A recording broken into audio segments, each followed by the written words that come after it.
নমস্কার বন্ধুরা, শ্রাবণী রান্নাঘরে আপনাদের সবাইকে স্বাগত জানিয়ে আমি প্রতিদিনের মতো আবারও আজকের একটা রান্নার ভিডিও নিয়ে আপনাদের সামনে চলে এসেছি। আজকের আমি আপনাদের ট্যাংরা মাছের একটা অসাধারণ রেসিপি বানিয়ে দেখাবো। আশা করি আপনাদের ভালো লাগবে। তার জন্য কিন্তু আমার পুরো ভিডিওটা আপনাদের দেখতে হবে। আর দেখা শুরু করার আগে একটা লাইক দেবেন, সুন্দর একটা কমেন্ট করবেন আর শেয়ার করতে ভুলবেন না। তাহলে চলুন আজকের আমি এই ট্যাংরা মাছটা কিভাবে বানিয়েছি, ট্যাংরা মাছের রেসিপিটা সেটা আপনারা একবার দেখে নিন।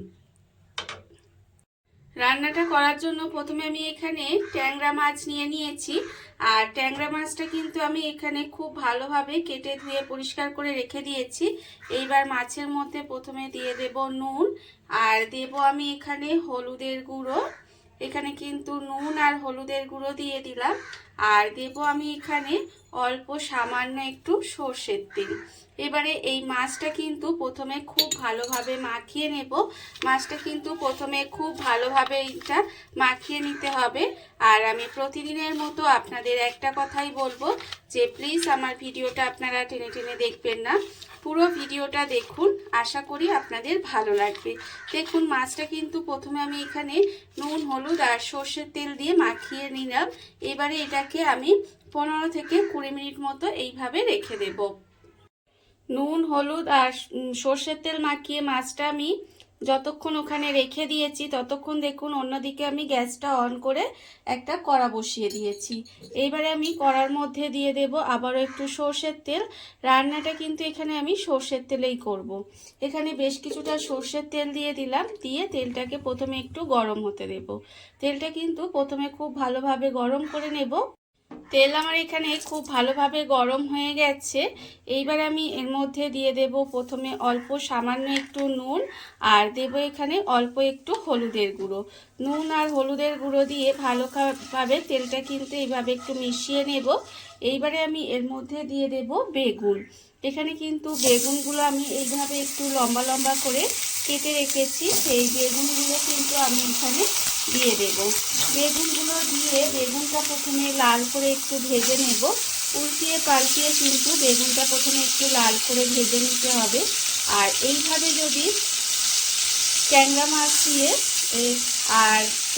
দিয়ে যদি এইভাবে ঝোলটা বানান একবার, আমি যেভাবে বানাচ্ছি, আপনারা হয়তো সবাই এইভাবে বানাতে জানেন, তবে আমি যেভাবে আজকে বানাচ্ছি সেইভাবে যদি বানান তাহলে দেখবেন এই রেসিপিটা থাকলে আর কিন্তু আমার মনে হয় কিছুই লাগবে না। এইভাবে কিন্তু প্রথমে বেগুনটা একটু উল্টিয়ে পাল্টিয়ে লাল করে ভেজে নেব। বেগুনটা আমার এখানে উল্টিয়ে পাল্টিয়ে লাল করে ভাজা হয়ে গেছে। বেগুনটা কিন্তু আমি এখানে লাল করে ভেজে নিয়েছি। এবার বেগুনটাকে আলাদা করে তুলে রেখে দেব। বেগুনটা আমি আলাদা করে তুলে রেখে দিয়েছি। এবারে এই তেলের মধ্যে দিয়ে দেব মাছগুলো। এখানে কিন্তু মাছগুলো আমি দিয়ে দেব। দিয়ে মাছগুলোকে ভালো করে উল্টিয়ে পাল্টিয়ে লাল লাল করে ভেজে নিতে হবে। মাছগুলো কিন্তু এখানে উল্টিয়ে পাল্টিয়ে লাল করে ভেজে নেব।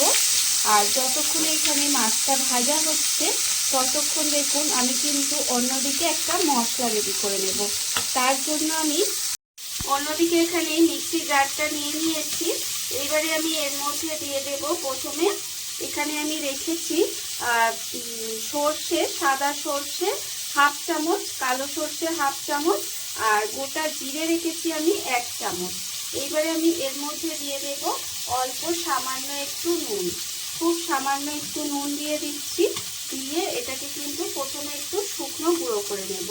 এটাকে প্রথমে একটু শুকনো গুঁড়ো করে নিতে হবে। মশলাটা আমি এখানে শুকনো গুঁড়ো করে নিয়েছি। এইবারে আমি এর মধ্যে দিয়ে দেব পেঁয়াজ। এখানে কিন্তু একটা মাঝারি সাইজের পেঁয়াজ আমি এইভাবে একটু লম্বা লম্বা করে কুচি করে রেখেছি, সেই পেঁয়াজটা দিয়ে দিলাম। আর দেব আমি এখানে রসুন। এখানে কিন্তু কয়েক কোয়া রসুন দিয়ে দিলাম। প্রায় 8-9 কোয়া মতো রসুন দিয়েছি। আর দেব আমি এখানে আদা, 1 ইঞ্চি মতো আদা আমি এইভাবে একটু কুচি করে রেখেছি, সেই আদাটা আমি এখানে দিয়ে দিলাম। আর দেব আমি এখানে টমেটো, একটা একটু মাঝারি সাইজের টমেটোকে একদম ছোট ছোট করে কুচি করে রেখেছি, সেই টমেটোটাও এর মধ্যে দিয়ে দিলাম। দিয়ে এর মধ্যে অল্প সামান্য একটু জল দেব, দিয়ে মশলাটা ভালোভাবে পেস্ট করে নেব। মশলা আমার এখানে রেডি হয়ে গেছে, মশলা কিন্তু আমি এখানে রেডি করে নিয়েছি। আর অন্যদিকে দেখুন যে মাছটা আমি ভাজতে দিয়েছিলাম সেটাও কিন্তু আমি উল্টিয়ে পাল্টিয়ে একটু লাল লাল করে ভেজে নিয়েছি। এটাও কিন্তু আমার ভাজা হয়ে গেছে। এবার মাছগুলোকে আমি তুলে নেব। মাছগুলো কিন্তু এরকম একটু তেল অল্প যে ছিল তাতেই মাছটা ভেজেছি। তার কারণ দেখবেন এই যে ট্যাংরা মাছটা খুব বেশি যদি তেল দেওয়া যায় তাহলে খুব বেশি ফাটে। সেই জন্য কিন্তু আমি এইরকম অল্প তেল দিয়ে মাছটাকে উল্টিয়ে পাল্টিয়ে লাল করে ভেজে নিয়েছি। এবার মাছটাকে আমি তুলে নেব। মাছটা আমি আলাদা করে তুলে রেখে দিয়েছি। এইবার এই কড়ার মধ্যে দিয়ে দেব আবারও একটু সর্ষের তেল। এখানে কিন্তু আবারও রান্নার জন্য বেশি একটু সর্ষের তেল দিয়ে দিলাম। দিয়ে তেলটাকে কিন্তু আবারও একটু গরম হতে দেব। তেল কিন্তু এখানে ভালো করে গরম করে নিতে হবে। আর দেখুন তেল কিন্তু গরম হয়েও গেছে। এইবারে এর মধ্যে প্রথমে দিয়ে দেব অল্প সামান্য একটু কালো জিরে ফোড়ন। কালো জিরেটা দিয়ে কিন্তু একটু সময় ভালো করে ভাজতে হবে, যাতে কালো জিরে থেকে যখন ফোড়ন ভাজার একটা সুন্দর গন্ধ বেরোবে সেই পর্যন্ত কিন্তু কালো জিরেটা সুন্দর করে ভেজে নিতে হবে। আর দেখুন এখানে কিন্তু কালো জিরেটা আমার ভাজা হয়ে গেছে। এইবার আমি এর মধ্যে দিয়ে দেব পেঁয়াজ কুচি। এখানে কিন্তু পেঁয়াজ আমি একটা পেস্ট করে দিয়েছিলাম, আর একটা পেঁয়াজ কিন্তু এইভাবে একটু কুচি করে দিয়েছি। দিয়ে পেঁয়াজটাকে প্রথমে খুব ভালো করে একটু লাল করে ভেজে নেব। পেঁয়াজটা কিন্তু লাল করে প্রথমে ভেজে নিতে হবে। পেঁয়াজটা আমার এখানে যতক্ষণ ভাজা হচ্ছে দেখুন এখানে কিন্তু এখনও একটু ভাজা হতে বাকি আছে। এইবারে আমি এর মধ্যে দিয়ে দেব আলু আর শিম। এখানে কিন্তু আলু আর শিমগুলো এইভাবে একটু লম্বা লম্বা করে কেটে রেখেছি, সেই আলু আর শিমটা দিয়ে দিলাম। আলু আর শিমটা কিন্তু এই পেঁয়াজটা ভাজার সঙ্গে সঙ্গে এর সঙ্গে কিন্তু এটা আমি ভেজে নেব। শিম যদি খুব বেশি ভাজা হয় তাহলে দেখবেন শিমটা শক্ত হয়ে যায়, তাই শিম বেশি ভাজার দরকার নেই। তাই এইভাবে আলু শিম একসঙ্গে দিয়ে পেঁয়াজের সঙ্গে একটু সময় ভেজে নিলেই হবে। কিন্তু বেগুনটা অবশ্যই আলাদা করে ভেজে তারপরে তুলে রাখতে হবে। আর এই ঝোলটা খেতে যে এত সুন্দর হয় সেটা আমি আপনাদের কিভাবে বলবো জানি না। গরম ভাত দিয়ে খেতে কিন্তু ভীষণই ভালো লাগে। দেখুন আমি কিন্তু এইভাবে একটু সময় নিয়ে আলু আর শিমটা ভেজে নিচ্ছি। আর আমার চ্যানেলের নতুন বন্ধু পুরনো বন্ধু সবাইকেই বলবো আমার তরফ থেকে অনেক অনেক ভালোবাসা। নতুন বন্ধুদের বলবো যদি আমার চ্যানেলটা সাবস্ক্রাইব করেন তাহলে পাশে থাকা বেল বাটনটা অবশ্যই প্রেস করে দেবেন, যাতে আমি যখনই কোনো নিত্য নতুন ভিডিও আপলোড করব সবার প্রথমে আপনাদের কাছে নোটিফিকেশান চলে যায় এবং আপনারা আপনাদের সময় মতো সেটা দেখে নিতে পারেন। আর পুরনো বন্ধুদের বলবো যে এইভাবে আমার পাশে থাকার জন্য, আমাকে এগিয়ে যেতে সাহায্য করার জন্য আপনাদের অসংখ্য অসংখ্য ধন্যবাদ জানাই। দেখুন আমি কিন্তু এইভাবেই একটু উল্টিয়ে পাল্টিয়ে শিম আর আলুটা ভেজে নিচ্ছি। শিম আর আলুটা আমার এখানে ভালো করে ভাজা হয়ে গেছে, আর পেঁয়াজটাও তার সঙ্গে ভাজা হয়ে গেছে। এবার আমি এর মধ্যে দিয়ে দেব যে মশলাটা আমি এখানে রেডি করে রেখেছিলাম, সেই মশলাটা কিন্তু এর মধ্যে দিয়ে দেব। মশলাটা দিয়ে মশলাটা কিন্তু এই সবজির সঙ্গে ভালোভাবে দিয়ে একটু কষিয়ে নেব, যাতে এই যে মশলাটা একটা কাঁচা গন্ধ থাকে সেটা চলে যায়। এইভাবে কিন্তু একটু সময় মশলাটা কষিয়ে নিতে হবে। দেখুন আমি কিন্তু এইভাবে একটু কষিয়ে নেব। মশলা আমার এখানে ভালোভাবে কষানো হয়ে গেছে। মশলা আমি এখানে খুব ভালোভাবে কষিয়ে নিয়েছি। এইবারে আমি এর মধ্যে দিয়ে দেব গুঁড়ো মশলা। গুঁড়ো মশলার মধ্যে এখানে রেখেছি আমি আন্দাজ মতো নুন, আছে আমার এখানে হলুদের গুঁড়ো 1 চামচ, লঙ্কার গুঁড়ো 1 চামচ আর ধনের গুঁড়ো 1 চামচ। সমস্ত গুঁড়ো মশলা কিন্তু এখানে দিয়ে দিলাম। দিয়ে এবার এর মধ্যে দেব অল্প সামান্য একটু জল। যেহেতু আমি এখানে গুঁড়ো মশলা দিয়েছি তার জন্য অল্প একটু জল দিলাম। দিয়ে মশলাটা খুব ভালোভাবে কষিয়ে নেব। মশলা কিন্তু এখানে খুব ভালোভাবে এবার কষিয়ে নিতে হবে। যতক্ষণ না পর্যন্ত এর থেকে তেলটা ছেড়ে দেয় ততক্ষণ পর্যন্ত কিন্তু আমি এইভাবেই একটু কষিয়ে নেব। মশলা আমার এখানে খুব ভালোভাবে কষানো হয়ে গেছে। মশলা আমি এখানে সুন্দর করে কষিয়ে নিয়েছি। দেখুন এর থেকে কিন্তু তেলটাও ছেড়ে দিয়েছে। যখন দেখবেন এইভাবে মশলা থেকে তেলটা ছেড়ে দেবে তখন আমি এর মধ্যে দিয়ে দেব জল। এখানে কিন্তু মিক্সির মধ্যে অনেকটা মশলা লেগেছিল, সেই মশলাটা আমি ধুয়ে এর মধ্যে জলটা দিয়ে দিলাম। আর যেহেতু মাছটা ঝোল করব সেই জন্য একটু জলটা বেশি দিতে হবে। দেখুন আমি কিন্তু জল দিয়ে দিয়েছি। এবার এটাকে খুব ভালোভাবে একটু মিশিয়ে নেব। মিশিয়ে কিন্তু এটাকে একটু ঢাকা দিয়ে রান্না হতে দেব। মানে একটু সময় কিন্তু এটা ঢাকা দিয়ে রান্না করে নিতে হবে। ঢাকা দিয়ে আমি কিছুক্ষণ এইভাবে একটু রান্না হতে দিয়েছিলাম। এইবারে আমি ঢাকাটা খুলে আপনাদের দেখাচ্ছি। দেখুন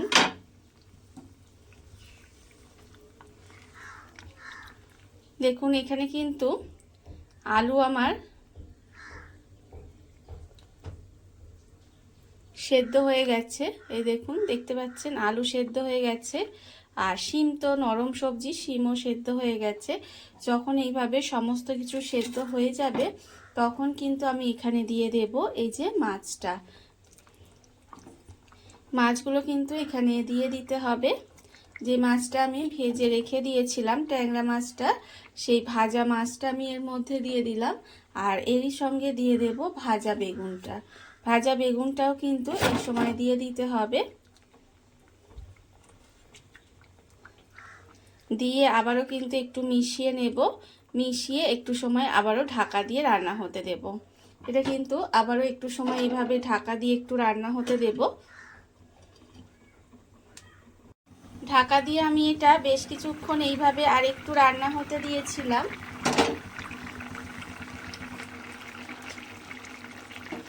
এর ফলে দেখুন রান্না কিন্তু আমার এখানে হয়েই এসেছে। এইবারে আমি এর মধ্যে দিয়ে দেব নামানোর আগে দুটো চেরা কাঁচা লঙ্কা দিয়ে দিলাম। আর দেব আমি এখানে ওপর থেকে একটু ধনেপাতা কুচি ছড়িয়ে দেব। এইভাবে আপনারা একদিন হলেও ট্যাংরা মাছের ঝোলটা শিম আলু বেগুন দিয়ে বানিয়ে দেখবেন। আশা করি আপনাদের ভালো লাগবে। গরম ভাতের সঙ্গে যদি এই মাছের ঝোলের রেসিপিটা থাকে আমার মনে হয় আর কিছুই লাগবে না। দেখুন রান্না আমার একেবারে রেডি হয়ে গেছে। এইবারে আমি গ্যাসটা অফ করে দেব। অফ করে দিয়ে ঢাকা দিয়ে কিছুক্ষণ রেখে দেব। তারপরে আপনাদের পরিবেশন করে দেখাবো ঠিক কেমন হলো। দেখুন বন্ধুরা, বাড়িতে থাকা কত অল্প উপকরণে কত অল্প সময় কত সুন্দর একটা ট্যাংরা মাছের রেসিপি তৈরি হয়ে গেছে, আপনারা দেখতেই পেলেন। আর এটা কিন্তু খেতে অসম্ভব সুন্দর হয়। এইভাবে আপনারাও একদিন হলেও বাড়িতে বানিয়ে দেখতে পারেন। আর এই ভিডিওটা যদি আপনাদের ভালো লেগে থাকে, আপনারা যদি ইউটিউব থেকে দেখে থাকেন, চ্যানেলটি সাবস্ক্রাইব করে নেওয়ার অনুরোধ রইল। তাহলে চলুন ভিডিওটা আমি এখানেই শেষ করছি। আপনারা সবাই ভালো থাকবেন, সুস্থ থাকবেন। আবারও হাজির হব নতুন কোনো রান্না নিয়ে।